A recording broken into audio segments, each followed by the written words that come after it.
നമസ്കാരം പ്രിയ പ്രേക്ഷകർക്ക് Aroor vision news ചാനലിലേക്ക് സ്വാഗതം.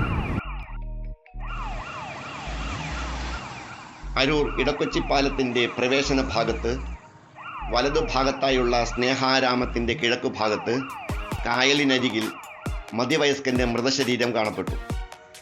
ഇന്ന് ഏപ്രിൽ 24 ബുധനാഴ്ച രാവിലെയാണ് മൃതദേഹം കണ്ടെത്തിയത്. അന്വേഷണത്തിൽ കാണാതായതായി എറണാകുളം നായരമ്പലം പോലീസ് സ്റ്റേഷനിൽ രജിസ്റ്റർ ചെയ്തിട്ടുള്ള എടവനക്കാട് സ്വദേശിയായ 62-കാരനായ റഷീദിൻ്റെ മൃതദേഹമാണെന്നാണ് സൂചനകൾ നൽകുന്നത്. അരൂർ പോലീസ് ഉദ്യോഗസ്ഥർ സംഭവസ്ഥലത്തെത്തി അനന്തര നടപടികൾ സ്വീകരിച്ചു വരുന്നു.